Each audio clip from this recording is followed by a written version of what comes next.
Bom dia, meus irmãos. Nós estamos no ano de busca pela unidade na comunidade evangélica Jesus Vive.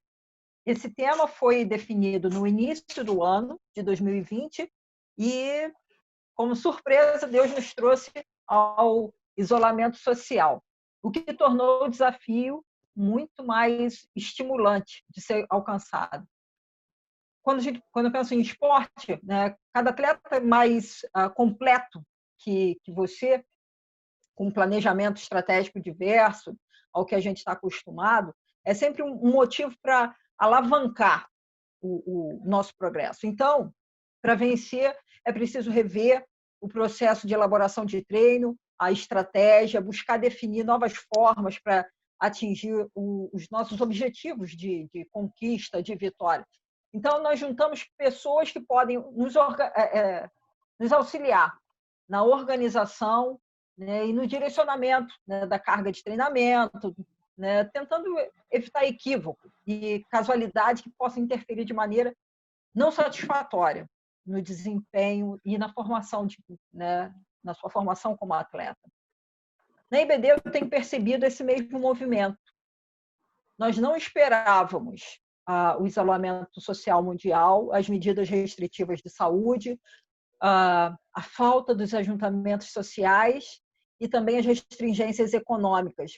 Então, dentro dessa novidade, né, foi iniciado o processo das aulas digitais com os irmãos Bruno e o Ronaldo Duarte. Eles tomaram à frente esse trabalho, né, no momento em que eu estava atravessando limitações pessoais com a minha mãe, hospitalizada, ficou em coma. Então, eu louvo a Deus porque nós somos família, nós somos uma equipe muito unida, nós somos amigos, e verdadeiro amigo é aquele que sabe tudo a nosso respeito e assim mesmo nos aceita, que ouve, né, cada um de nós expor a sua ideia, por mais absurda que possa ser, né, e, né, não rejeita, mas sabe criticar de forma tão sábia que a gente para ouvir com atenção. Amigo, verdadeiro amigo, ele nos auxilia nas nossas responsabilidades, quando as nossas fragilidades elas estão expostas, estão sangrando. E foi isso que o Bruno e o Ronaldo fizeram por mim, quando eu precisei. O estudo de Romanos ele foi definido numa reunião ocorrida em novembro de 2019, com os oficiais da comunidade evangélica Jesus Vive, após uma pesquisa realizada com os irmãos da comunidade. Nós estamos concluindo esse estudo hoje. E novos temas já estão sendo propostos, observando tudo o que a igreja apontou como necessidade ou desejo de aprender na escola bíblica dominical. Para essa aula final, mais uma vez, nós consultamos os irmãos da comunidade numa pesquisa publicada no grupo de avisos da comunidade. Nós objetivamos identificar os assuntos que, nos capítulos estudados do livro de Romanos, não ficaram claros ou que não foram abordados de forma a satisfazer o seu desejo de aprofundamento do conhecimento das Escrituras. As perguntas serão identificadas somente pela classe que a enviou. Nós não vamos mencionar os nomes dos alunos que as enviaram. Meu pedido agora é que Deus nos abençoe com mais esse dia, com aprimoramento, ou seja, com experiência que nós submetemos a avaliações. É assim que um atleta é aprimorado. Ele é sempre avaliado o tempo inteiro. E nesses dias pandêmicos, eu te desafio a que você se submeta a avaliações pessoais, porque nós exercemos o Ministério do Ensino dentro das nossas famílias, dentro dos nossos lares. A EBD, à distância, ela traz somente recursos de ensino para que você tenha um grupo de apoio no seu Ministério Familiar de Ensino. Dentro do Ministério de Ensino, a gente deve sempre se perguntar como é que eu posso melhorar o meu ensino, que mudanças eu devo fazer na minha maneira de ser e de agir, ajustando o meu caminhar às passadas de Jesus, para ficar sempre do ladinho dele, em sintonia com o Mestre. Isso também significa se perguntar sempre para Deus, né? Senhor, como é que eu estou me saindo nesse trabalho em relação ao plano que tu preparaste para mim? Esse ano de busca de unidade, nós estamos convictos de que o Senhor fará muito, muito mais do que pedimos ou imaginamos, dentro da nossa casa, da nossa família e também dentro da nossa igreja. E, meu irmão, se você estiver percebendo que você está enfraquecendo, peça a Deus determinação. Ele concederá através do seu espírito. Lembre-se também que você tem o que é preciso para ter êxito, para ter sucesso em qualquer coisa que Deus o tenha chamado a fazer, inclusive ministrar sobre o seu lar. Se você fez de Jesus o Senhor da sua vida, a determinação dele vive em você porque Jesus vive em você. Nesse momento, eu quero convidar para a nossa aula a irmã Jaqueline, que é professora da classe de adolescente. Ela será a mediadora na aula dessa manhã, trazendo a pergunta dos irmãos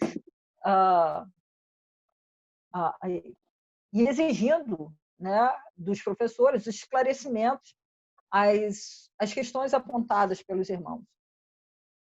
Quero convidar o Bruno e o Ronaldo também para estarem aqui, porque são os dois que serão arguídos pela Jaqueline. Eu quero agradecer a todos os irmãos que estão nessa caminhada junto, né? A gente nós estamos caminhando juntos, e isso é bem bacana, né? Não se sentir só, né? Ter gente para cooperar, para acompanhar, para viver junto, né? E isso é unidade. E eu quero desejar a todos os irmãos da comunidade evangélica Jesus Vive esse tipo de carinho, de afeto que nós estamos hoje aqui usufruindo. Boa aula, apreciem, meus irmãos, sem moderação, tudo aquilo que o Bruno e o Ronaldo, né, estarão trazendo nessa manhã para vocês. Beijo. Beijo. Então, gente, oi. A gente vai começar agora com as perguntas. Foram encaminhadas até nós perguntas das classes de adolescentes e jovens e de adultos. E a primeira pergunta que eu vou fazer para o Bruno e para o Ronaldo tem a ver com algo que Paulo fala no capítulo de Romanos inteiro, né, do primeiro capítulo ao último. E que dois Joões, um é o John Piper e o outro João Calvino, falam que é o centro do cristianismo, né, a base, o principal ponto de apoio, que é a justificação. Veio uma pergunta da classe de adolescentes e jovens que pede, na realidade, uma definição breve do que é a justificação. Eu vou começar passando a pergunta para o Bruno, depois eu passo para o Ronaldo e depois na próxima pergunta a gente inverte. Então, Bruno, uma breve... Bom, a palavra justificação, para mim, assim como ela está longe do nosso vocabulário, tentando contextualizar ela, para mim, a gente vai lembrar assim, de duas palavras por trás dessa mesma palavra justificação, que eu acho que a primeira seria justiça, e uma mais próxima da nossa realidade seria uma palavra, eu usaria a palavra explicação. Então, quando a gente fala que alguém está sendo justificado, a gente precisa entender, à luz da Bíblia, que, como se fosse um modelo jurídico, a justificação é porque alguém está sendo justificado em cima de uma justiça feita e algo tem que ser explicado uma vez que você foi justificado. Então, eu gosto de usar a palavra justificação, lembrando de justiça e, ao mesmo tempo, explicação, que também a gente pode usar nesse conceito de justificação.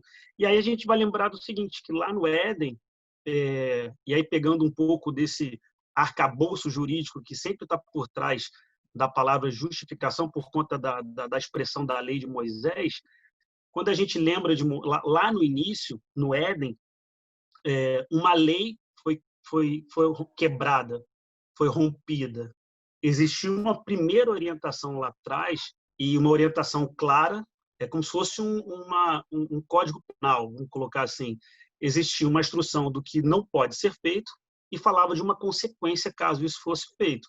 Então, houve uma primeira instrução lá atrás que foi que não cabia ao homem, a Adão nem a Eva, experimentar de uma determinada árvore, que era a árvore do conhecimento do bem e do mal. E ele, na sequência, ele fala que haveria uma consequência caso isso fosse feito. E ele falou, se você experimentar disso, a palavra diz que certamente morrerás. Então, existia uma lei, uma pré-definição de algo que poderia acontecer se você rompesse se você desobedecesse aquela lei. Tanto que a gente entende como o pecado, o primeiro pecado sendo uma desobediência e não nenhum vínculo com atividade sexual, como a gente costuma ouvir aí em conversas antigas. Mas, enfim, dentro desse contexto, uma lei foi quebrada. E dentro de qualquer princípio constitucional, uma lei quebrada tem uma punição e alguém tem que pagar por ela. O que a gente vai entender na história é que alguém precisou justificar a minha punição. Se pela lei, pelo que estava proposto, que após você romper a lei, você morreria, ou seja, tem uma pena pré-definida, o plano de salvação que Deus tem para o homem passava por esse resgate. E aí esse alguém, o Filho de Deus, na figura de Jesus Cristo, vem e cumpre essa lei. Por isso que eu gosto muito da expressão de que Jesus Cristo consumiu a lei nele, ele se fez lei, porque ele precisou cumprir a sentença. E uma vez cumprida esta sentença, ele agora justifica a minha situação. No momento em que eu sou justo, sou absolvido, alguém tem que explicar o porquê que eu estou absolvido. Por isso eu gosto também da palavra explicação quando a gente pensa em justificação. Eu não só sou justificado por uma pena que foi paga no meu lugar, e aí por isso a expressão justificação, como também ele explica o porquê que eu estou justificado. E a gente sabe, a Bíblia vai dizer no Novo Testamento, que quando a gente aparece diante do Pai, o Filho vai nos justificar, o Filho vai falar em nosso nome, ou seja, ele vai explicar a minha condição. Quando eu chego diante do Pai e chego sem pecado, é porque o Filho vai explicar a minha situação. Ele vai dizer, ele me reconheceu como Salvador e eu justifico a pena dele. Ou seja, nesse conceito, a palavra justificação, ela dá uma forma de esclarecimento com relação ao seguinte: a nossa punição prevista lá atrás, ela foi paga por uma pessoa. Essa pessoa foi punida no meu lugar e por isso eu estou justificado. Então, acho que a melhor forma da gente entender a palavra justificação é uma justiça e uma explicação. Eu acho que, como é a pergunta de adolescente, é mais ou menos o seguinte: quando você está naquela questão da prova de múltipla escolha e vem na sequência, justifique a sua resposta, você marcou lá letra C na matemática, mas você fez uma conta antes. Então, alguém explicou como você chegou naquele resultado. Então, acho que a justificação, ela também passa por uma explicação, né, nas regiões celestes da minha condição. Ele, diante do Pai, vai me justificar, vai esclarecer a minha situação, que é de um homem lavado e remido pelo sacrifício. Então, assim, no contexto seria isso. Certo. Eu vou passar a pergunta para o Ronaldo, mas eu queria colocar mais um pontinho aí. O Bruno falou que a justificação ela tem a ver com a quebra de uma lei. A lei foi criada, né? A lei foi impetrada e foi impetrada por Deus. E essa lei foi quebrada e a punição para essa lei é a morte, e Jesus entrou para justificar. Em vez da gente ser punido, Jesus foi punido no nosso lugar, né? Ele justificou a não punição da gente, pelo que o Bruno falou. Eu queria que o Ronaldo também desse uma breve definição, mas que ele também, se ele pudesse falar sobre por que a lei não foi abolida? Por que em vez de Deus colocar alguém para morrer no nosso lugar, colocar o próprio filho dele, por que ele não simplesmente aboliu essa lei? Bom, essa pergunta tem que ser dita para Deus. Por que o senhor não fez isso? Por que o senhor não aboliu isso e teve que complicar a história toda? Na mente humana é uma complicação, mas para Deus não funciona dessa forma, né? Mas se eu falar sobre a questão da justificação, eu vou tentar apontar para o que a gente viu em Romanos, né? Eu costumo dizer que a justificação, primeiro, biblicamente falando, é um ato unilateral de Deus. O ser humano, ele não é justo. Ele perdeu o seu ato de justiça, sua condição de ser justo, evidentemente lá no Éden, né? Quando tudo foi criado ali naquela condição bela, como diz a palavra, né? Eis que tudo é muito bom. E para a criação do homem foi muito mais ainda do que simplesmente bom, porque Deus foi lá e com as próprias mãos ele formou o homem e o fez a imagem e semelhança dele. Então, quer dizer, mas essa condição, como o Bruno apontou para o Gênesis, ela cai. Então, não dá para eu falar de um conceito de justiça humano, porque a definição de justiça do ser humano, primeiro que se você for ver lá a definição de justiça, já começa dizendo que é um conceito abstrato. E diz até que é uma coisa que vai ter a ver com o próximo, a sua relação com o seu semelhante, porque a lei vai trabalhar exatamente isso, para trazer equilíbrio na sociedade. De maneira que, agora, em se tratando de vida espiritual, de espiritualidade e tudo mais, o que significa isso?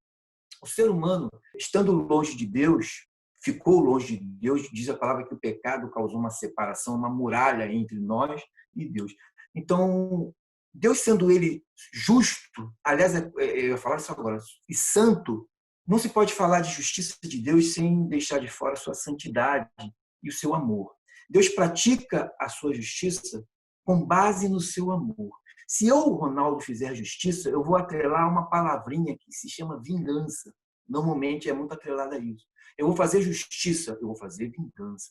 Ou então eu vou fazer justiça com as próprias mãos. Então Deus não é assim. A justiça de Deus, ela é baseada no seu amor.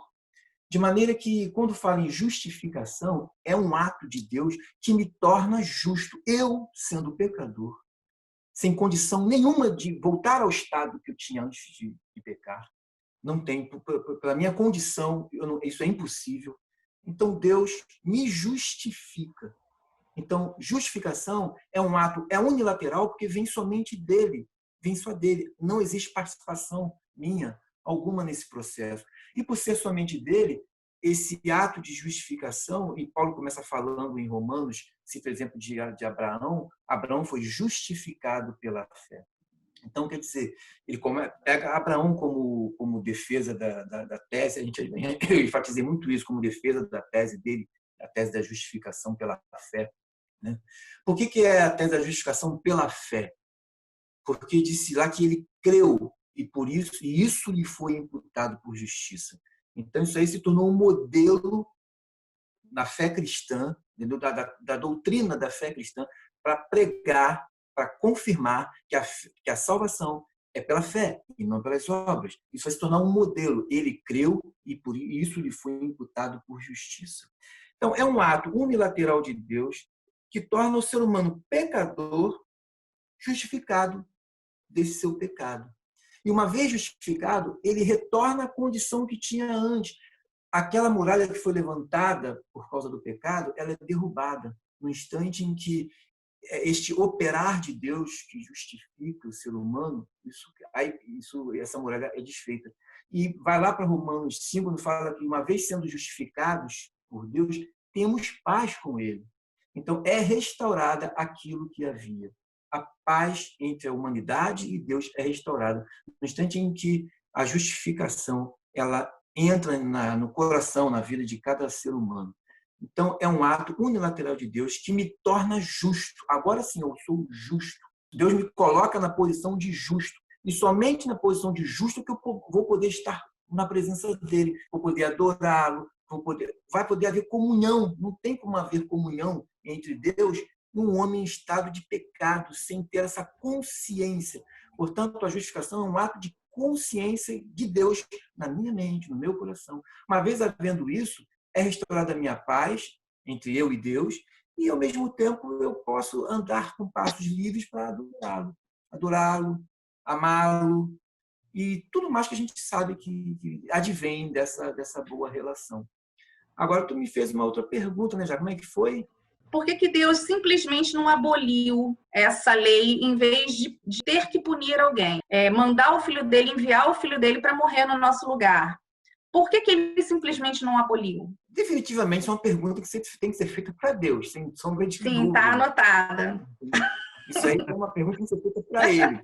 Agora, é interessante que, ao mesmo tempo, isso pode fazer com que a gente tente, no nosso nível, certo nível de arrogância nossa, tentar explicar uma coisa que é inexplicável. Por quê? Porque, lendo a palavra e conhecendo a palavra de Deus, você vai ver um pouco do caráter de Deus. Então, Deus... Aliás, quando foi ontem mesmo, eu estava um pouquinho conversando com a Angélica sobre isso. Deus nunca encurtou o caminho, nós encurtamos todo o processo.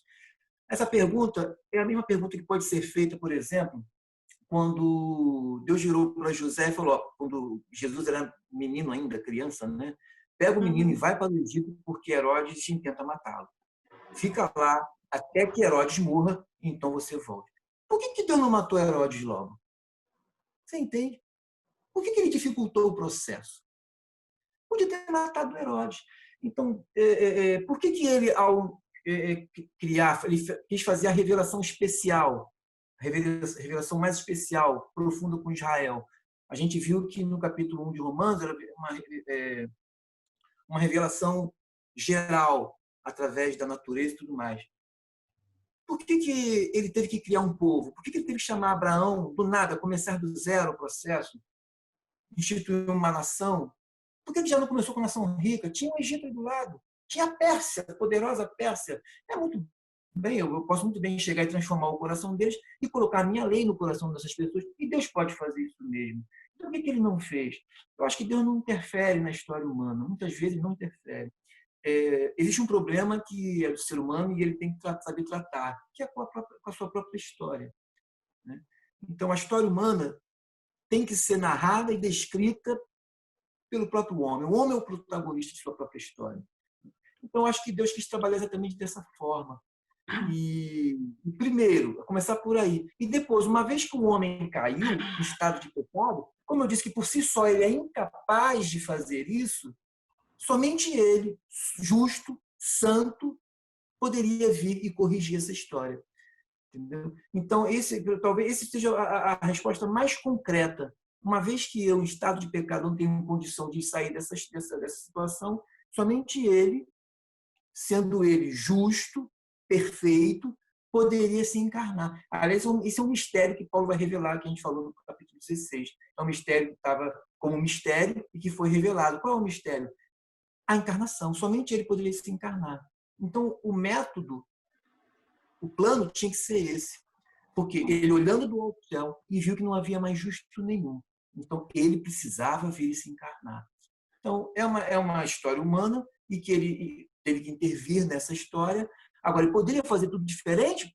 Talvez pudesse. A pergunta tem que ser feita a ele. Agora, revelado na palavra, como a gente conhece o caráter de Deus, revelando o caráter de Deus, a gente percebe claramente que o homem está em estado de pecado e ele, santo e justo, somente restou para ele mesmo. É um problema dele e com ele. Somente restou para que ele viesse e solucionasse o meu problema. A encarnação é uma solução para o pecado do homem, não tenha dúvida, né? Porque ele sozinho não conseguiria resolver isso. Talvez isso aí se encaixe no que você colocou. Uhum. E assim, a segunda pergunta é uma pergunta que também fala sobre esse tema. Fala sobre justiça, justificação e ser justo. A única diferença dessa pergunta para a primeira, que pede uma definição, é que ela contrapõe dois textos de Romano, e ela pergunta se esses textos não parece que estão se opondo um ao outro. O primeiro texto é de Romanos 2:13, que eu vou ler aqui.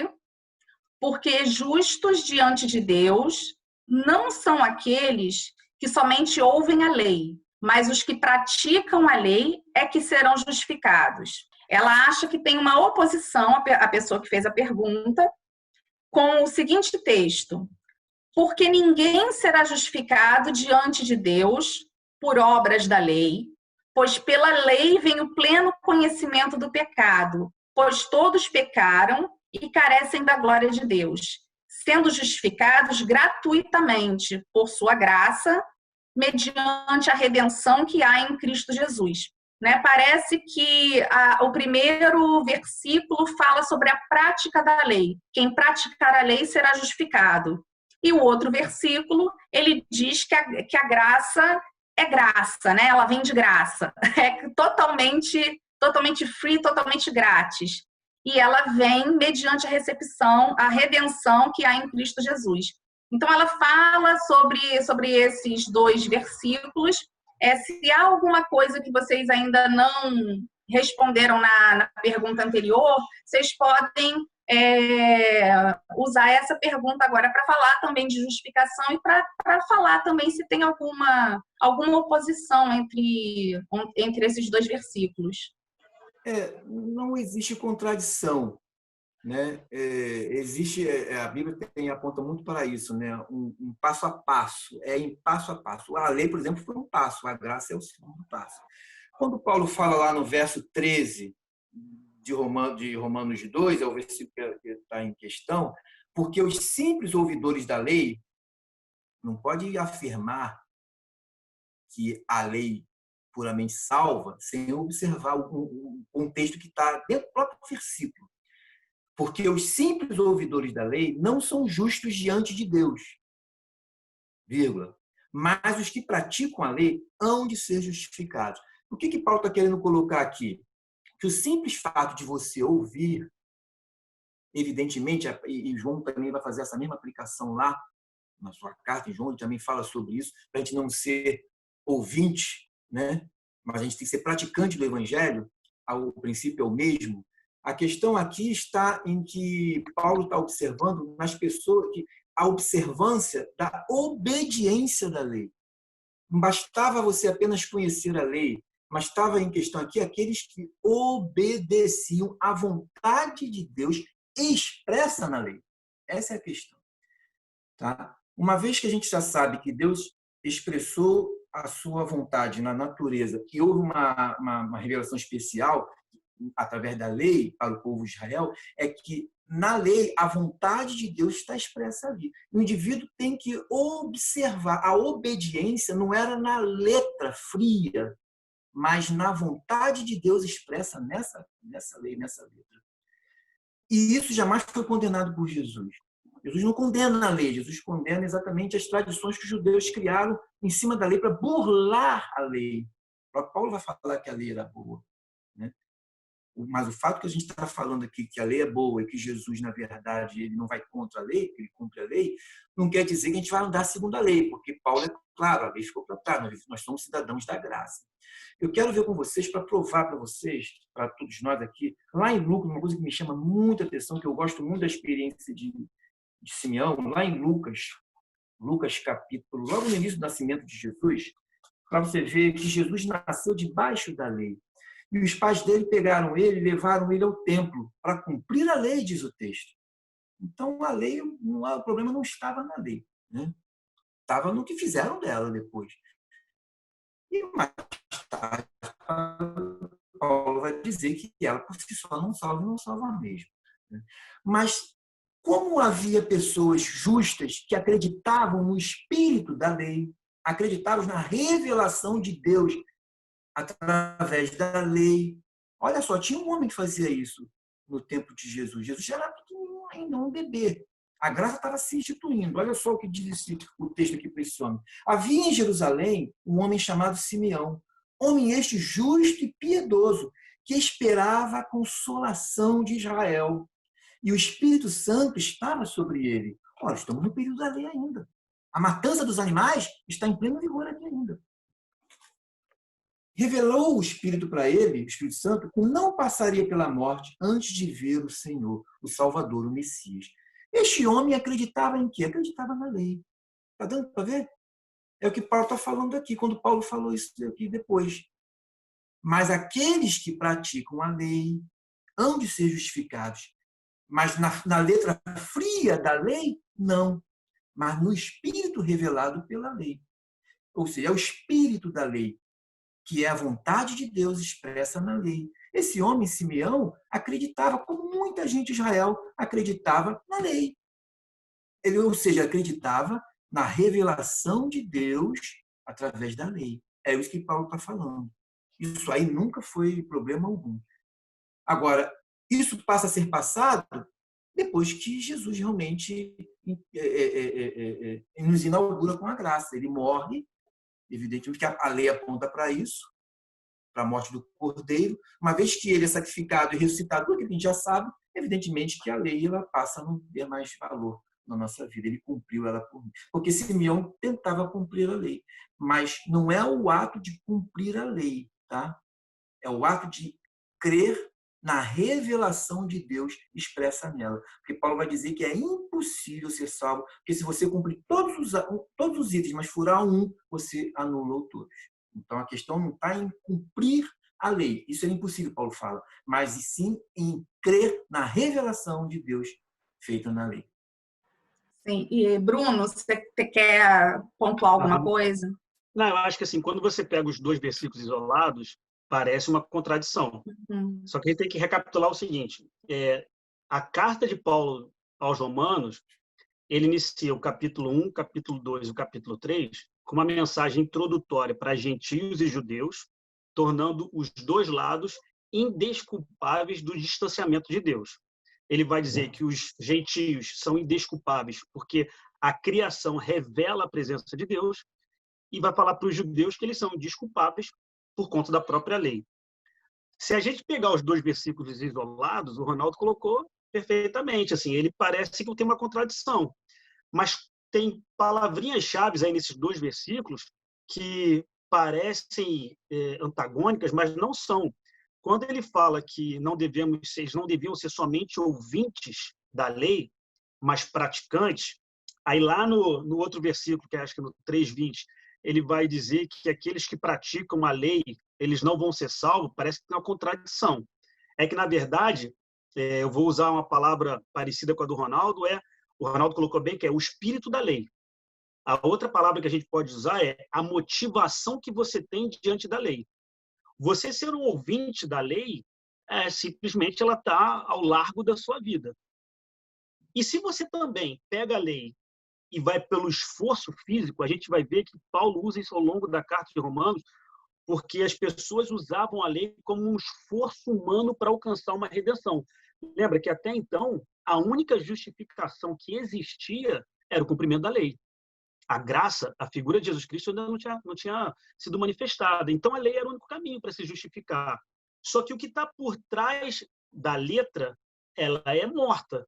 Tanto que a gente vai encontrar alguns grandes homens no Antigo Testamento que, de certa maneira, rompem com algum determinado mandamento em prol de uma motivação. Quando você vai ver Davi no sábado fazendo uma determinada atividade que não era recomendada, mas o que está por trás daquela motivação? O que está por trás do espírito da lei? Então, no primeiro versículo da pergunta, ele diz assim, olha, a gente não pode ser só ouvinte. Perfeito. Você tem que estar com uma motivação correta para esse cumprimento da lei. Que motivação é essa? O alcance da promessa de uma redenção. Quando você vai lá para esse segundo versículo que foi proposto, do capítulo 3, acho que versículo 20, ele está dizendo o seguinte: não executa simplesmente a lei, não vai lá no sábado, não vai lá sacrificar porque a lei está mandando. Você tem que ter uma motivação. Eu acho que o exemplo que o Ronaldo deu aí de cima é perfeito. Existia uma real motivação e justa no coração daquele homem. Agora, os dois versículos eles se complementam, eles não são contraditórios. Um está dizendo, não seja ouvinte da lei, e o outro está dizendo, não pratica como se fosse um simples ouvinte, porque a lei está mandando. Não, você tem que ter uma motivação real. O que está no teu coração? Lembra que a Bíblia fala, é interessante isso, que a lei é a sombra de uma graça vindoura. Essa expressão é bem interessante, e se você pegar, eu já dei esse exemplo algumas vezes, se eu botar um violão na sombra, você não vai conseguir me esclarecer se aquela sombra é de uma guitarra, de um violão, de um cavaquinho, se é de 6 cordas ou de 5 cordas, você não vai saber. Mas você sabe que aquele contorno é de um instrumento que te lembra alguma coisa. Eu gosto muito dessa ilustração. Quando a revelação de Jesus Cristo chega, todas as coisas vêm à luz. Aquele contorno que a lei tinha, que era a sombra de uma graça vindoura, ela agora é manifestada com essa luz. E você pode olhar agora sobre a nova luz que está sendo projetada sobre esse plano de salvação, e você não tem mais o contorno, mas você tem claramente toda a definição de um plano de salvação, que é cumprido em Jesus Cristo. Então, esses dois versículos eles se complementam, e o que motiva, vou usar a expressão do Ronaldo, é, de fato, o espírito da lei, que era uma promessa de uma redenção, que era o que existia na época antes da graça. Sim, agora a gente vai mudar um pouquinho de tema. A próxima pergunta, ela dá uma mudada para poder a gente, né, para poder ter mais uma uma movimentaçãozinha. Veio da classe de adultos e a pessoa pergunta: o que significa, aí entre aspas, recebendo em si mesmos a merecida punição do seu erro? Que punição seria essa? A pessoa coloca que isso estaria em Romanos 1, 26 e 27. E depois a pessoa mesmo, ela faz aqui uma redação dizendo que esse texto ao qual ela aponta de punição do erro, que talvez esse seja um dos textos mais claros na Bíblia sobre a questão do homossexualismo, né, como ela fala, como pecado, como algo que desagrade a Deus. Como as pessoas que se dizem cristãs hoje conseguem explicar a prática homossexual, nas palavras dela, a partir desse texto? Então, vamos trocar agora para o Bruno antes? Podemos. Só repete qual é a passagem? A passagem é Romanos 1, versículos 26 e 27. 26 e 27. E aí, assim, eu posso ler aqui, só que eu quero ler um tiquinho antes. Eu quero ler no versículo 25, porque logo no 26 ele começa a frase com uma expressão que denota uma consequência do que veio em cima. Então, eu vou começar no 25. Eles trocaram a verdade de Deus pela mentira, adorando e servindo a criatura em lugar do Criador, o qual é bendito para sempre. Amém. Por causa disso, Deus os entregou a paixões vergonhosas, porque até as mulheres trocaram o modo natural das relações íntimas por outro, contrário à natureza. E da mesma forma, também os homens, deixando o contato natural da mulher, se inflamaram mutuamente em sua sensualidade, cometendo indecência, homens com homens, e recebendo em si mesmos a merecida punição do seu erro. Romanos, o que eu li foi 1, 25 a 27. Então, podem falar.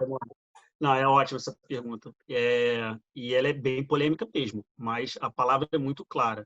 Eu acho que a grande palavra que nos incomoda é porque é interessante a gente pensar o seguinte: Deus não preparou a punição.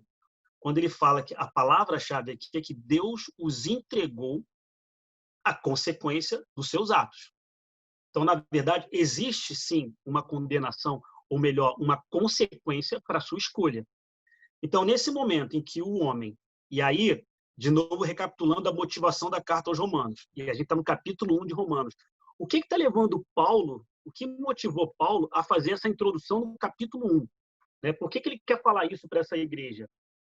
Lembra que ele está agora querendo chegar no conceito de que gentios e romanos, de que gentios e judeus são indesculpáveis, e ele vem no capítulo 1 explicando a consequência da escolha do homem. E por que ele poderia falar sobre, né, na introdução, sobre corrupção, ele poderia falar sobre qualquer outro desvio de comportamento, e ele opta por falar aqui das paixões infames e de forma muito clara do homossexualismo, porque era um assunto prático e vivido na época. O homossexualismo é algo muito mais antigo que a gente possa imaginar, isso não é de agora, né?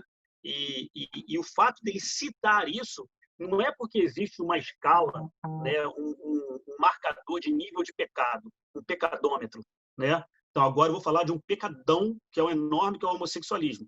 Diante de Deus não tem pecadinho e pecadão. O que existe diante do pecado são as consequências do pecado.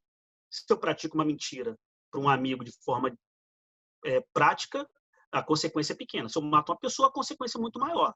Diante de Deus, todos nós somos indesculpáveis. Então, Paulo está falando algo específico. Qual é o objetivo de fazer a menção ao homossexualismo? Porque era algo vivido e real naquela época.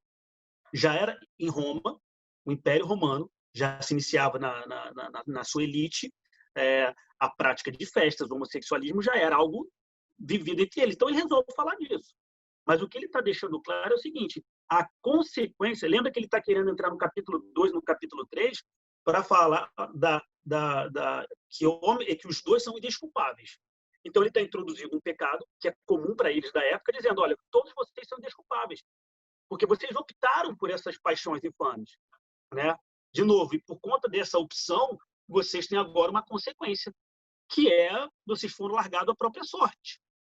E aí vocês, por conta disso, existe uma consequência natural pela sua escolha.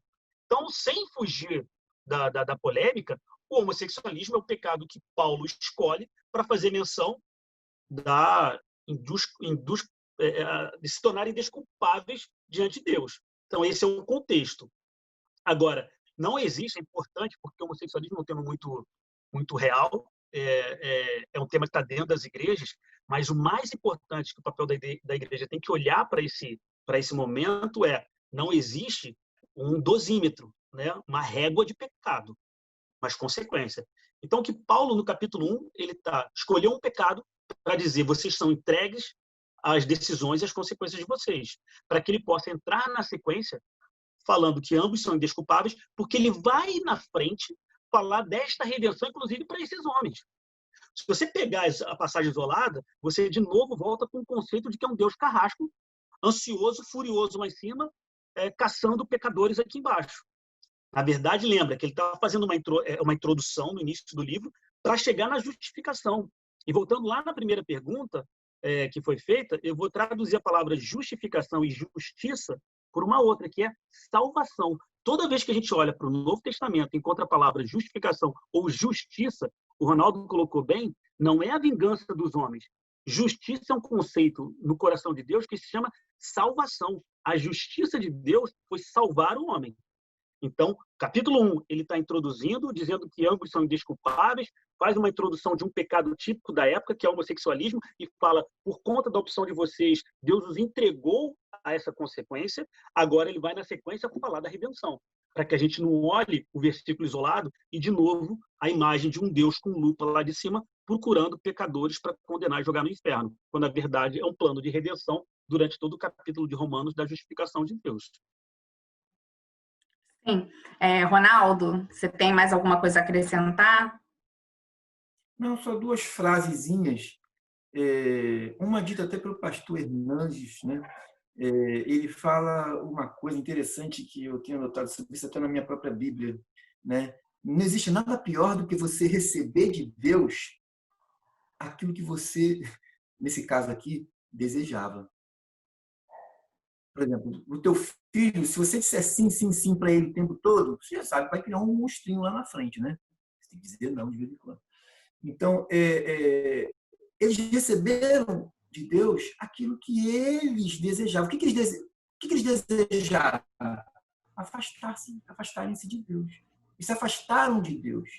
A resposta disso tudo aqui é sobre o ato deles. Não é isso que foi dito no versículo inicial, lá, antes do 23, do 22, 23. Olha o 22.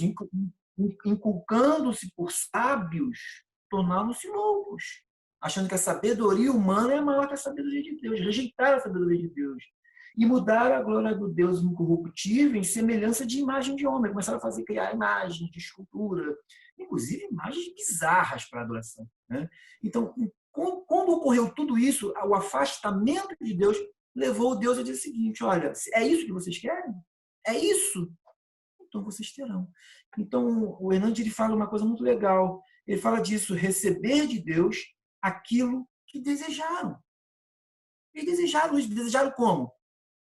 Deixando Deus para lá. Eu vou fazer um Deus da minha maneira. Eu vou querer viver da minha maneira. Não quero viver da maneira de Deus.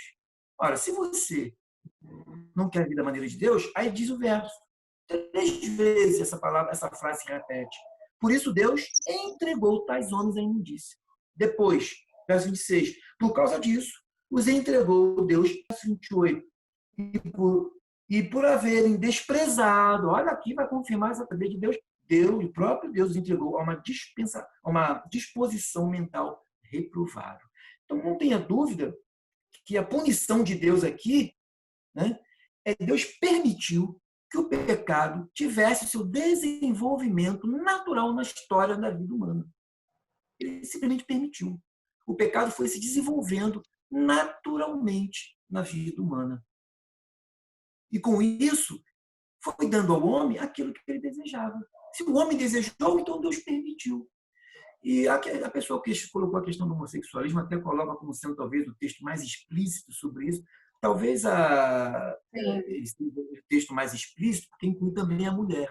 Mulher com mulher, homem com homem. Mas tem outros textos bastante bem claros sobre isso, sobre essa questão. Mas olha só, tem coisa, eu posso não ser homossexual, posso não praticar homossexualismo, mas tem coisa que eu posso praticar aqui. Olha só, a colocação é a mesma. Para praticarem, Deus entregou uma disposição mental reprovável para praticarem coisas inconvenientes. Que coisas inconvenientes são essas? Cheias de toda injustiça, malícia, avareza, maldade, possuídos de inveja, homicídio, contenda, dolo e malignidade, sendo difamadores, caluniadores, aborrecidos de Deus, insolentes, soberbos, presunçosos, inventores de males, desobedientes aos pais, junto com os homossexuais. Por isso aqui também. Mais tarde, lá na carta de 1 Coríntios, Paulo, 1 ou 2, Paulo vai dizer: vocês viviam assim, vai chamar a atenção da igreja. Olha, lembro que vocês faziam isso no passado, mas agora não. Vocês agora são salvos, são pessoas transformadas. Então, tem muita coisa aqui que todos fazem. Isso aqui tudo significa uma coisa inerente à vida humana. É mais ou menos a lista de Gálatas 5 lá, também sobre obras da carne, fruto do espírito e obras da carne. Aqui ele está colocando aqui, mas isso aqui é obra da carne também. Possuídos de inveja. Tem gente invejosa pra caramba na igreja. Cara. Vamos trazer a sardinha para o nosso lado. Vamos puxar o peixe para cá. Como tem gente invejosa? Como tem gente fazendo contenda no meio do povo de Deus? Né? Caluniadores? Calúnia ocorre, quer dizer, em todas as sociedades. Então, temos que enfatizar essas coisas que Paulo colocou. Agora, por que tudo isso? Isso tudo vem como resultado, é uma resposta de Deus? O texto diz que é uma resposta de Deus. Né? Por isso Deus os entregou, ou seja, permitiu que o pecado se desenvolvesse naturalmente na vida humana. E tem sido assim até hoje. E ele manda seu filho justamente para que o povo dele não viva assim. Qual é a diferença? Aliás, aqui está marcando a diferença do povo de Deus para aquele que não é povo de Deus. O povo de Deus não vai ter isso aqui como prática. O povo de Deus, a realidade do povo de Deus é que ele vai viver conforme Gálatas 5, sobre os frutos do Espírito. Essa é a grande diferença que radicalmente divide aquele que é povo de Deus e aquele que não é povo de Deus. O povo de Deus tem prazer de andar conforme os frutos do Espírito. E quem não é povo de Deus, lamentavelmente, ainda está inserido dentro desse contexto aqui, onde o pecado continua dormindo de forma natural, naturalmente, sem que ele perceba. Até que um dia o Espírito Santo brota nele e uma luz acende na sua mente, no seu coração, e ele passa a não ter mais prazer em tais obras. Então, resposta, que punição seria essa? É isso. A punição é permitir que o pecado se desenvolveu na história humana. E Deus deu a eles o que eles desejaram, já que eles resolveram desprezar a Deus. A próxima pergunta também é da classe de adultos, e é uma curiosidade. A pergunta é: que tipo de influência Febe possuía para proteger Paulo? Febe, que é citada lá em Romanos 16, de 1 a 2, quando Paulo recomenda Febe, né, que serve na igreja de Cencreia, e ele pede aos santos da igreja que a ajudem, porque ela também tem hospedado, tem protegido muitos na sua casa, e a Paulo também. Agora, Paulo fala de Febe como uma mulher, né, uma mulher que hospeda, né, uma mulher que eu só vi Febe nos escritos de Paulo aí nesse lugar. Mas ele fala como se fosse uma mulher que pudesse protegê-lo, né? Até que a pessoa pergunta aqui que tipo de influência Febe possuía para poder proteger Paulo. Mas eu queria que vocês falassem também de um modo geral, não só baseado em Febe, que é uma mulher que Paulo coloca numa certa posição, mas no próprio ministério das mulheres, né? Nas cartas de Paulo. Paulo, em Coríntios, por exemplo, em 1 Coríntios, ele coloca que as mulheres usem véu e que não falem na igreja. Em Efésios 5, Paulo recomenda que elas sejam submissas. Gente, Paulo era machista? Ronaldo, por favor. Boa. Vamos por parte. É interessante essa pergunta, a colocação da pessoa sobre Febe, porque o texto não enfatiza o que ela fazia, mas enfatiza que ela protegia. Então, a palavra protetora, até agradeço a pessoa, porque eu dei essa aula e talvez deixei uma lacuna sobre isso daí. Porque às vezes eu tenho um problema, às vezes eu preparo a aula, mas eu não escrevo muita coisa, não escrevo quase nada. Tem coisa que eu falo, puxa, podia. Às vezes vocês me veem de cabeça baixa, eu estou com a Bíblia na mão. Agora eu tenho um papelzinho aqui sobre essas perguntas. Não posso ser bobo. Tem que anotar essas perguntinhas aqui para ver o que eu posso fazer para ajudar a pessoa. Mas por quê? Eu tenho por hábito anotar minha Bíblia toda escrita. Então, muita coisa já está escrita aqui. E isso, por exemplo, acabou passando, porque é verdade, é importante. O que ela fazia? O texto não fala. Evidentemente que a gente não vai saber, porque ninguém conviveu com Febe para isso. Mas está, talvez, na palavra protetora. Eu estive observando, primeiro que essa palavra protetora só existe aqui, só aparece uma vez no Novo Testamento, e é exatamente nesse pedaço aqui, em Romano. Assim como o nome Febe aparece uma vez, a palavra protetora também só aparece uma vez. E a palavra protetora, ela é uma palavra usada para viúvas importantes, viúvas que têm posse, viúvas que têm uma certa classe, porque possuem uma boa condição financeira. Por quê?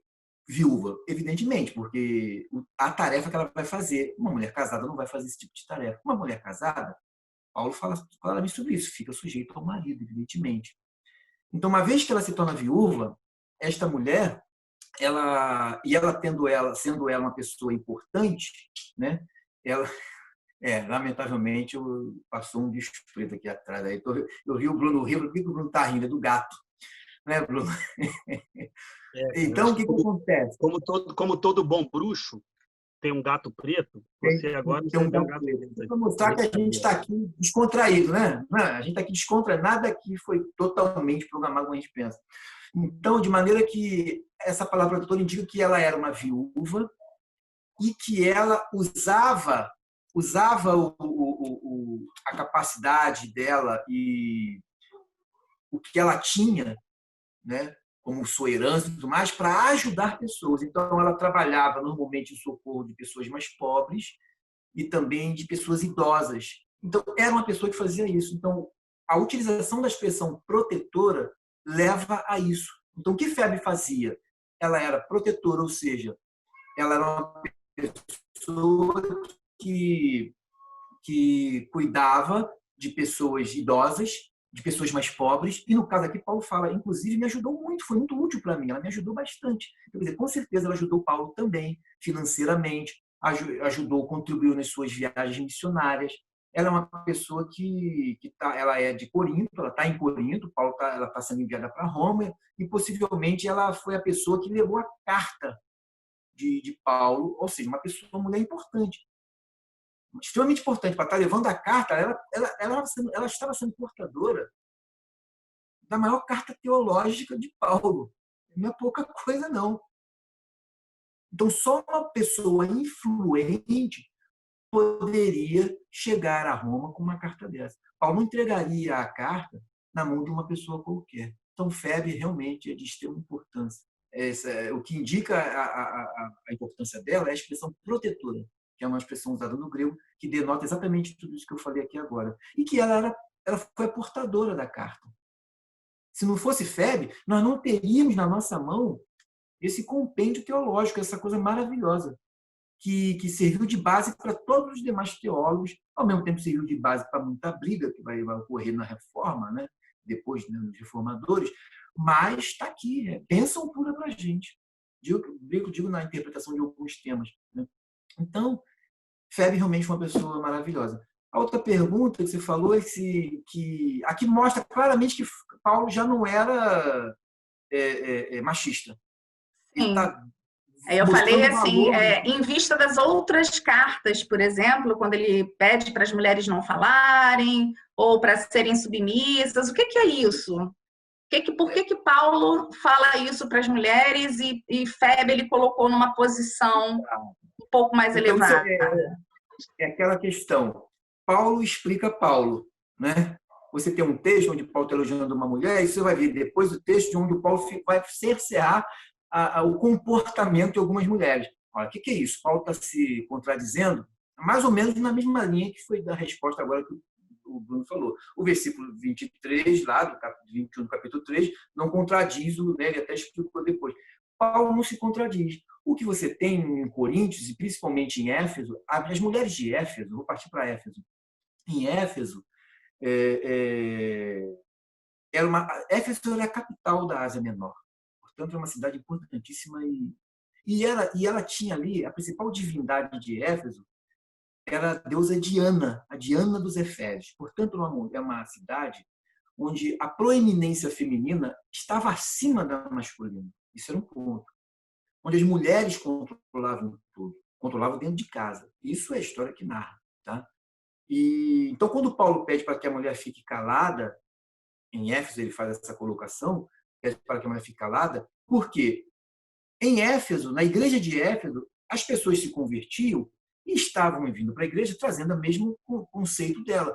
E aquilo estava atrapalhando, no caso, quebrando, inclusive, a autoridade dos homens, porque até então a autoridade eclesiástica ela é totalmente masculina.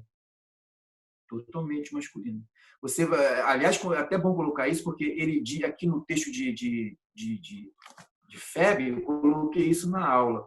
Quando fala que Febe, que está servindo a igreja, ela está diaconando a igreja, o serviço, muitas expressões outras que vai aparecer que o servindo é diaconia. Então, ele está dizendo que ela está fazendo um serviço de diaconisa, muito embora ela não é uma diaconisa, oficialmente falando. Eclesiasticamente, ela não é. Então, Paulo respeitava o trabalho da mulher. Ela não tem título de diaconisa, mas ela trabalha como tal. Né? Por que eu digo que a liderança eclesiástica era masculina? Porque os textos dizem isso. Eram os presbíteros, eram os diáconos, eram os bispos, eram todo aquele corpo de ancião. Então, quer dizer, era isso. De maneira que o que estava acontecendo em Éfeso é que as mulheres estavam liderando, falando, por isso falar, as mulheres fiquem caladas, porque está trazendo contenda, está trazendo divergência, total divisão na igreja. Então ele pede. Portanto, é uma coisa que é circunscrita àquela situação, é referente à situação de Éfeso. Paulo não quer que as mulheres fiquem caladas em todo momento. Assim também vai ser a questão de Corinto, quando pede para que as mulheres usem véu, é isso que você colocou, não é isso? As mulheres de Corinto, acho que ele pede para não falar na igreja e usem véu, as de Efésio para serem submissas. Mas lá em Éfeso, ele pede para... ele fala isso para Timóteo, porque Timóteo é pastor da igreja de Éfeso. Timóteo vai ser pastor da igreja de Éfeso. Então, as mulheres em Éfeso tinham que ficar caladas. O mesmo conceito se aplica a Corinto, a cidade de Corinto. Era uma cidade portuária que vinham várias pessoas de várias nacionalidades ali do Império Romano. Né? É uma cidade extremamente importante. Portanto, circulavam por ali vários turistas e pessoas de várias línguas. Por isso vai ser uma igreja que vai ter dificuldade com língua. Ele vai chegar lá e vai colocar a questão de falar em língua estranha. Olha, peraí. Ele até fala, olha, eu sei falar, eu falo muita mais língua que vocês, coisa e tal. Então ele coloca vai esclarecer sobre essa questão da língua também. Porque é uma cidade onde a questão do véu é porque as prostitutas na cidade de Corinto, né, elas raspavam cabelo curto. Então, a fim de que as irmãs da igreja não ficassem semelhantes com as prostitutas, ela pedia para que não cortasse o cabelo. Porém, aquela que já tem o cabelo cortado ou se cortou, que use véu. É para haver uma diferença entre as mulheres da cidade, prostitutas, que cortavam o cabelo, e das mulheres cristãs. Apenas para marcar essa diferença. Mas note, tudo isso em Paulo, tanto que ele revela em Coríntios como em Éfeso, não é doutrinário isso. Algumas igrejas transformam isso em doutrina, mas não é ponto doutrinário, né? Isso é chama de aplicativo circunstancial. Ele aplica isso à circunstancialidade porque é a realidade daquela cidade, tanto de Éfeso quanto de Corinto. Portanto, não é um ensinamento doutrinário, é um aplicativo circunstancial. E aplicativo circunstancial significa dizer que eu não preciso aplicar, porque se fosse assim, se fosse doutrinário, o pastor Benoni, o pastor Paulo Sérgio, todos os demais pastores tinham que exigir que todas as irmãs daquela igreja tenham que ir com véu na cabeça, porque é doutrina, é um ensinamento teológico, não é verdade? Ou então, as mulheres não poderiam falar jamais na igreja. Então, isso é um aplicativo que ocorreu, que é uma ordem para aquela situação específica, tanto de Éfeso quanto de Corinto. Não é uma questão doutrinária, é um aplicativo circunstancial que Paulo passa para aquela igreja. Quando lê os escritos de Paulo, tem que tomar muito esse cuidado. Ora, o que é doutrina, que está ensinando como doutrina, ora, aquilo que é um aplicativo circunstancial, aquilo que é circunscrito àquela situação ou àquela região. Por isso que eu digo, Paulo explica Paulo. Certo. Bruno, você tem alguma coisa a mais para falar sobre FEB? Eu acho que assim, não era Paulo que era machista. Eu acho que era um mundo patriarcal, um contexto machista, sim, isso é um fato, mas interessante que vai ser a fé cristã que ela vai romper com... Hoje a gente é muito motivado em determinadas causas ativistas, quando o cristianismo é a grande origem dessas grandes causas. Quando você vê uma primeira religião, uma primeira fé, cuidando de pessoas necessitadas, pegando crianças que eram abandonadas no sistema patriarcal, o cristianismo ele vai ser punido e vai ser rotulado por essas práticas que depois vão dar sustentabilidade até para a questão dos direitos humanos que a gente vive hoje. A origem do cristianismo traz isso. E o que o Ronaldo colocou é a diferença entre doutrina e costume. O costume é algo, como ele falou, circunstancial, é para aquele momento. E vou mais. Paulo, quando pede para que use o véu, é uma proteção para que não fosse confundidas com as prostitutas cultuais. Ou seja, quando você anda num local onde tem prostituta, ainda mais numa área portuária, os homens, ao bater o olho, eles identificam ali as prostitutas. Então, Paulo, no sentido de preservar a fragilidade da época circunstancial das mulheres, ele fala, olha, faça uma distinção, coloquem o véu. A questão do não falar, claro que ele está olhando para um contexto da organização da igreja, ele está tentando diferenciar a cultura da época do que ele estava trazendo. Então, assim, Paulo não era machista. Na verdade, o mundo naquele momento era um mundo patriarcal e muito machista. Mas Paulo agora, junto com todo o movimento da fé cristã, ele vai romper a mesma coisa da figura dos escravos. Você vê que em nenhum momento Paulo bate lá no Império Romano e manda acabar com a escravidão. Pelo contrário. Mas ele atua, lembra da carta de Filemon? Ele vai atuar com Onésimo, um ex-escravo, que fez uma besteira com o seu senhor Filemon, e Paulo fala, Filemon, recebe Onésimo como se estivesse me recebendo. Ou seja, a fé cristã ela vai romper com essas estruturas demoníacas de poder da época, que passa pela questão cultural da prostituta, que passa pelo machismo da forma como a mulher é tratada. Jesus vai dizer que a mulher, a esposa, tem que ser tratada como Cristo tratou a igreja. Como é que Cristo tratou a igreja? Ele deu a vida por ela. Então, que cultura daquela época diz para um homem dar vida pela sua mulher? E é um louco. Jesus era um louco. Como é que numa época daquela você propõe uma loucura dessa? Ou seja, chegou na plenitude dos tempos, quando o Messias chega, e Paulo, né, a igreja primitiva, junto com os apóstolos, eles vão dar início a uma ruptura com toda essa estrutura. E é um louco. Jesus era um louco. Como é que numa época daquela você propõe uma loucura dessa? Ou seja, chegou na plenitude dos tempos, quando o Messias chega, e Paulo, né, a igreja primitiva, junto com os apóstolos, eles vão dar início a uma ruptura com toda essa estrutura demoníaca, de destruição, de falta de respeito à vida humana. Então, assim, fazendo uma ponte, muitas causas que a gente vive hoje, desse ativismo por causas legítimas, às vezes a igreja cristã ela é rotulada como antagônica a isso tudo, quando, na verdade, ela é o berço de todas essas rupturas. Aqueles que estão à margem, seja os homossexuais, sejam as prostitutas, aqueles que estão, os abandonados, os violentados, aqueles que estão à margem, o evangelho é quem vai romper com essa marginalidade, ou seja, com esse povo que está à margem da proteção, do cuidado, e o cristianismo vai obrigar a eclésia, a igreja, a ir para fora, atrás dessas prostitutas cultuais que estão precisando de apoio, dos necessitados. Então, contextualizando um pouco a época era machista, mas não está no cristianismo a figura retrógrada que a gente às vezes constrói quando pensa na fé cristã. Agora a próxima pergunta, a gente vai passar para a próxima, e é uma questão em Romanos 8:28.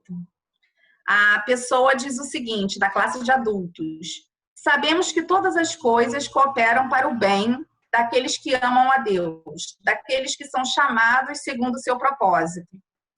Esse versículo garante que tudo o que acontece na nossa vida coopera para o nosso bem. Mas conhecemos pessoas que amam a Deus e estão passando por graves problemas, inclusive fome. Como é que isso pode cooperar para o bem dessas pessoas, né? Quem respondeu da última vez foi o Ronaldo, então passo para o Bruno. Romanos 8:28. Primeira coisa que a gente tem que botar em mente vou lembrar de um versículo, porque o finalzinho da tua pergunta aí fala até fome. Até também fome. Tem um versículo que diz também: eu nunca vi o justo mendigar o pão. Mas vamos deixar ele guardado para o final. Mas quando a gente entende que todas as coisas cooperam, quem estraga o entendimento deste versículo são os nossos pressupostos. Porque eu tenho pré-definido comigo valores culturais na minha formação que são diferentes dos valores de Deus. Então, no momento em que eu me encontro diante de uma dificuldade, seja ela em qualquer área da minha vida, a gente carrega um modelo mental de que os consumidores de fé, os consumidores de púlpito, aqueles que precisam ser alimentados com essa prosperidade, com essa enxurrada de bênção, quando ele passa por uma provação, ele entra em choque com a mensagem da Bíblia. A mensagem das Escrituras nunca foi uma palavra de vida mansa. Ele fala que a porta é estreita, que o caminho é apertado. Isso não é algo fácil. O Evangelho, a caminhada cristã, perceba, a fé e a salvação, ela é gratuita sem nenhum esforço humano. Ronaldo colocou bem, o próprio Deus se revelou e entregou a sua salvação. Agora, esta caminhada, ela não é fácil. O caminho é estreito, a porta é apertada. Esse contexto, quando a gente olha para os consumidores da fé, que precisam ser alimentados de produtos que colocam ele num bem-estar social bom, a real mensagem da palavra contradiz o que está sendo pregado. Por isso, a dúvida de, peraí, se eu estou passando... Como é que isso coopera? Claro que isso coopera. Claro que isso coopera. Por quê? A própria palavra diz que a gente leu isso, a perseverança, a paciência, isso gera esperança. Ou seja, o próprio Senhor fala, a vida do justo é como a luz da aurora, vai brilhando cada dia mais e mais até ser dia perfeito. Ou seja, é uma caminhada. Jesus diz, olha, no mundo tereis aflições, mas tem de bom ânimo, eu venci o mundo. Se eu não me engano, eu acho que um pouquinho antes desse versículo, sabemos que todas as coisas cooperam para o bem daqueles que amam a Deus, daqueles que são chamados segundo o seu propósito. Um pouquinho antes, ele fala, também o Espírito semelhante nos assiste, versículo 26, em nossas fraquezas. Ou seja, a própria resposta da pergunta está no versículo 26. Ele já fala que o Espírito Santo vai me assistir nas minhas fraquezas. Ou seja, encontrar um irmão na fé, em fraquezas, em luta, não é sinal de que eu estou sendo punido por Deus. Isso é um conceito da lei, porque Israel tinha esse entendimento de que se eu não prospero, se eu não tenho filhos, se eu não tenho terras, alguém está dizendo o seguinte, o que você fez diante de Deus? Quando os amigos de Jó falam, cara, o que você fez diante de Deus que você está sendo punido? Esse conceito da lei, esse conceito mosaico, acabou. A graça, não. Você vai ver os grandes, você vai ver os homens, os apóstolos, a forma como eles padeceram, como eles sofreram nessa terra, colocaria em xeque o que a gente está vivendo hoje. Se você tem dúvida de que as lutas que você passa, ela não tem vínculo nenhum com a tua performance espiritual, porque o que aconteceu? Os consumidores de fé, que precisam ser alimentados com produtos, eles entendem que há uma necessidade de uma performance espiritual. Isso é terrível, porque isso é maldito. A gente atribui a minha performance espiritual àquilo que Deus pode fazer por mim. E se eu atribuo a minha performance espiritual àquilo que Deus pode fazer por mim, eu simplesmente estou criando um falso Deus na minha vida, porque eu estou agora trazendo uma nova idolatria. A idolatria à minha performance espiritual. E não a graça de Deus, que independe da minha condição humana, vai cuidar de mim. Então, quando a gente olha para Tiago sendo decapitado, Pedro crucificado de cabeça para baixo, mas espera aí, esses homens estavam em pecado? As coisas não cooperaram para o bem de Paulo? Até porque, quando o próprio Deus fala que tudo coopera, coopera para quê? Para a minha salvação. A gente tem uma caminhada, uma corrida, como um atleta, como Paulo fala lá em Coríntios. A gente está numa caminhada, numa corrida. E qual é o objetivo final? O objetivo final é que o evangelho, a salvação em Cristo, me leve ao céu. E não me traga bem-estar social. Então, o grande dilema é que acaba esse versículo confrontando o nosso modelo mental, é porque nós nos tornamos consumidores da fé, do qual precisamos de produtos que vão alimentar nossa performance espiritual para que eu tenha um bem-estar espiritual e social. Então, o conceito do Israel exílico, aquela luta quando você sai da Babilônia depois que Ciro entra, e está liberado, voltem para Jerusalém, construam a fé exílica, que é aquela fé de performance que eu digo no sentido de, olha, temos que reconstruir, temos que trabalhar, o suor nos dias de hoje não faz sentido, porque eu estou sentado, consumidores da fé, como se fossem consumidores da Netflix, esperando que do alto venha meu entretenimento. O púlpito se tornou um local de entretenimento para o cristão. Quando, na verdade, a mensagem da cruz, a mensagem do púlpito, ela é uma palavra encorajadora para a gente encarar isso aqui. As lutas, as dificuldades, as necessidades, que vão dizer para mim o seguinte, olha, fique tranquilo, tudo isso coopera para a sua salvação, para a sua redenção em Cristo. A nossa corrida aqui não é para que eu seja curado, para que eu consiga ter uma realização profissional. Isso tudo são consequências de uma benevolência da parte de Deus, de uma graça imerecida que cabe a Ele prover ou não. Mas a única coisa que a palavra nos promete e nos garante e nos predestina é a salvação em Cristo Jesus. No início da pergunta, lá da primeira pergunta de novo, a gente tem que lembrar uma coisa, que Deus é onipotente, mas tem algumas coisas que tiram a onipotência de Deus. Ou melhor, tem uma coisa que tira a onipotência de Deus, que é a sua própria palavra. Ele optou por se limitar quando ele amarra determinadas coisas através da sua fala. Deus pode destruir o homem através de um novo dilúvio? Não pode. Por quê? Porque na realidade pode, mas ele não. Ele não quis mais, ele se limitou. Ele não quer. Ele Sim. não pode mais destruir porque ele não pode ir contra a sua palavra. Senão ele se tornaria mentiroso. Deus não peca. Então, olha que coisa teologicamente gostosa de se pensar. Ele abriu mão, inclusive disso. Alguém pode encontrar salvação sem ser em Jesus Cristo? Não, porque ele determinou na sua palavra. Eu posso tentar sacrificar como a lei mandava? Não, foi predestinada a salvação em Jesus Cristo. Logo, eu não tenho mais esta outra opção. Então, o próprio Deus se limita em algumas circunstâncias. E aí, é um outro debate teológico, mas ele optou por isso. Então, eu não destruo mais o homem através do dilúvio, como fez no passado. E o outro exemplo é não há salvação fora de Jesus Cristo. Ele pode trazer uma nova salvação, como você perguntou, por que dessa lei? Não, ele predeterminou através da sua palavra. Ele não pode ir contra a sua palavra, senão ele é mentiroso. Uma vez mentiroso, ele se torna pecador. Isso não existe na santidade de Deus. Então, nesse contexto, o que essa pergunta que foi feita, bem colocada, é que, na verdade, todas as coisas cooperam. Cooperam para o bem daqueles que amam a Deus, que são chamados segundo o seu propósito, e isso é olhando para a salvação. Né? Nós vamos alcançar a salvação independente das nossas lutas. Então, é um pouquinho disso. Certo.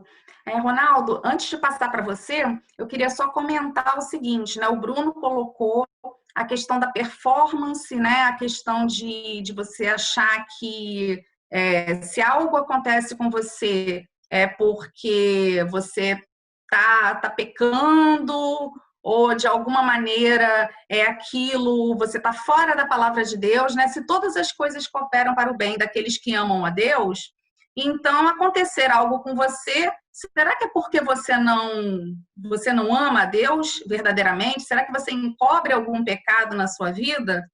Eu lembro muito quando começou a se falar da Covid, da transmissão do coronavírus e tudo mais. E algumas pessoas, até aqui no Brasil, colocaram que no Brasil isso não iria chegar e não iria matar, né, ninguém, porque no Brasil tinha uma igreja que orava.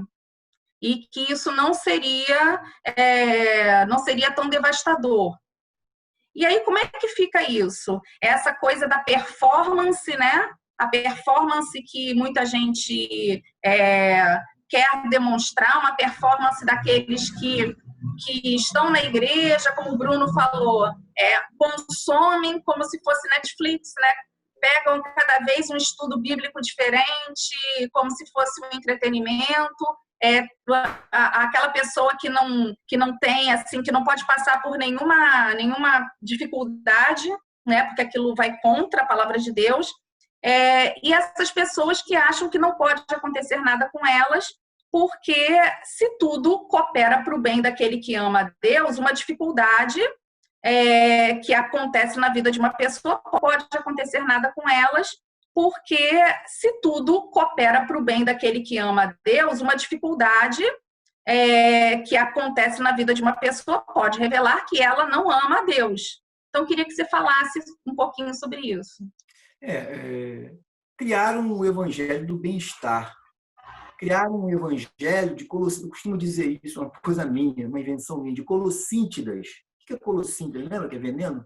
Contava lá os profetas de Eliseu lá, uma pessoa foi lá para fazer o jantar, um profeta foi colher, nunca ele colheu lá as verduras que ele precisava colher, veio ali junto um veneno chamado Colossíntidas. E quando a pessoa comeu, alguém falou, morte na panela, morte porque aquilo levaria a mesma morte. Aí todo mundo parou de comer. É veneno. O que isso leva a gente a entender? Pregação, palavra, né? É a nossa responsabilidade. A gente prega, a gente ensina, seja de púlpito, pastores que utilizam o púlpito, como a escola dominical, a importância da escola dominical para isso, esse bate-papo aqui. Agora, o que será que a gente está ensinando para as pessoas? Porque aquilo ali era alimento. E palavra é alimento.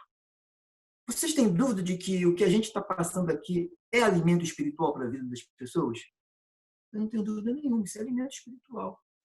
Agora, o que eu estou passando? O que eu estou ensinando? Eu estou ensinando Colossíntidas. E muitas vezes, a pessoa, o que está acontecendo hoje em dia é que estão pregando Colossíntidas. Eu louvo a Deus por estar numa igreja que isso não tem ocorrido. Entendeu?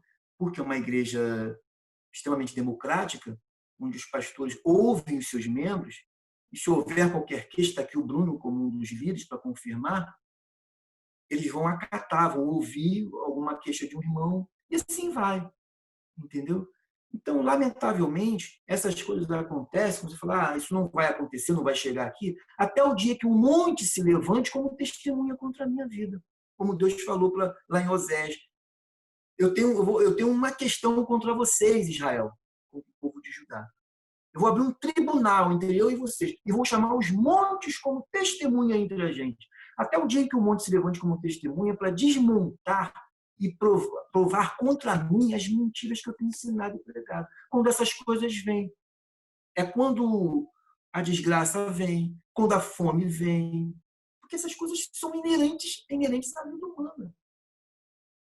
A doença vem, é algo inerente à vida humana. É porque eu estou desobedecendo a Deus? Pode ser, pode ser. Deus permitirá. Mas isso não é uma norma estabelecida por Deus. Então, o que diz lá no capítulo 8, eu lembro que eu dei essa aula e até fui bem claro quanto a isso. Né? O bem ali que Paulo fala, eu vou reler para vocês, é 8:28. Sabemos que quando diz todas as coisas, eu deixei bem claro, até as coisas muito ruins, sabia? Todas as coisas. Por que Paulo está falando isso? Volta lá no verso, eu fiz isso na minha gravação, eu voltei. Eu fiz isso, no verso 16, o próprio Espírito Santo testifica com o nosso espírito que somos filhos de Deus. É a obra do Espírito na nossa vida. Ora, verso 17, se somos filhos de Deus, somos também herdeiros, não é isso? Herdeiros de quê? De Deus. Ele fala, somos também herdeiros, vírgula, herdeiros de Deus e co-herdeiros com Cristo. Se com Ele sofremos, olha só, também com Ele seremos glorificados. Então, todas as coisas, inclusive o sofrimento.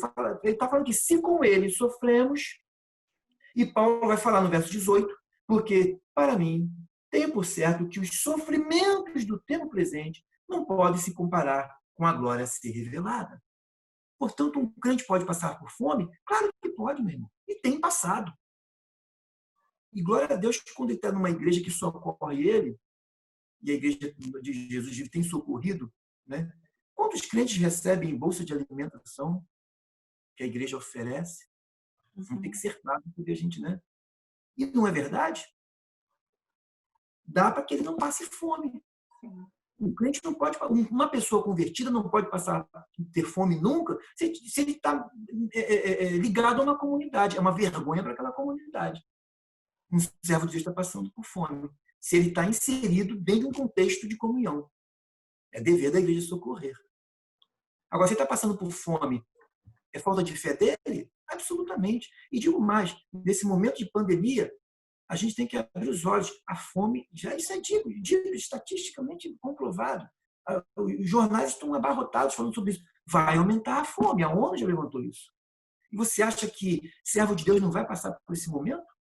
Eu queria voltar ao momento que o Bruno colocou muito bem, o exemplo de Davi, né? Falou, olha, Davi quem cita isso? Fui moço e agora eu sou velho. Eu nunca vi um servo de Deus um justo padecer por necessidade, mendigar o pão. Essa era a experiência dele. Ele falou bem claro, fui moço e agora eu sou velho. E nunca vi um jovem, um servo de Deus passar essa experiência de Davi. Essa é a experiência de Davi. E aí eu vou contrapor Davi? Não. Eu vou contrapor Davi com a experiência de Jó, que tinha tudo e perdeu tudo e passou fome? Quem diz que o Jó não passou fome? Perdeu tudo. A economia dele foi embora. Então, a palavra de Davi não é uma palavra onde eu posso me basear para criar em cima disso a teologia da prosperidade. A gente tem que desmontar essa teologia diabólica. Porque Paulo fala em sofrimento. A experiência dele, Davi, como rei, poxa, difícil. Pergunta ao rei da Inglaterra se ele viu alguém padecer necessidade. Não, o convívio dele é outro. Eu conheci uma senhora, eu cito isso como exemplo, me permita citar aqui. Eu conheci uma senhora que virou para mim e falou, meu senhor, aí conversando sobre os bairros, coisa e tal, ela falou, eu nunca fui ao Meier. Ela tinha 93 anos de idade, essa senhora. Essa mulher tem quase o dobro da minha idade. Naquela época até tinha. Como ela nunca foi ao Meier? Meier está ali do lado. Nunca vou esquecer, eu estava na Lagoa quando ela falou isso comigo. Na Lagoa. Eu falei, realmente, ela é uma pessoa que mora no bairro mais caro de Janeiro, Leblon. Ela só sai do Leblon, talvez para ir ao centro, sair para ir para passear. O máximo que ela falou que conhecia é Tijuca. Pasmem isso. Eu não vou desacreditar nela, não sei que ela quis ser mentirosa. Foi de fato, a realidade dela é pegar o avião e ir para a Europa, para os Estados Unidos. Pergunta essa mulher viu alguém padecer necessidade? Ela nunca viu. Ela ouvia falar, mas nunca viu. Então, isso é uma triste realidade. Então, deixar bem claro que Paulo está tratando aqui é que o bem-estar de Paulo ali não é o bem-estar físico, mas é o bem. O bem aqui significa eu me tornando a semelhança de Cristo. Inclusive, eu coloquei isso lá na gravação, se eu não me engano. Eu até anotei aqui a gravação para facilitar para todo mundo que quiser ver. Se você adiantar o vídeo, lá em 39 minutos, de 39 até o 48 segundos, daí para frente você vai ver o que eu estou falando isso aí. Que o bem-estar ali, na verdade, não é o bem-estar, não é o bem ali, não é um bem-estar, principalmente físico, econômico, financeiro, né? Felicidade. Não. O bem ali é me tornar semelhante a Cristo. Ok? Então, o crente pode padecer por necessidade? Pode. Pode passar por fome? Pode. O maior exemplo disso foi Jó. Agora, isso significa dizer que Deus está descuidando dele também? Absolutamente, que Deus vai sempre levantar alguém para sustentar aquela pessoa. Sempre. A gente tem muitas experiências sobre isso. Bernardo já citou experiência na casa dele, num seminário, que não tinha nada para comer à mesa. E o pai, vamos orar agradecendo. E em seguida a porta bateu. Não passando por fome, porque Deus vai sempre levantar.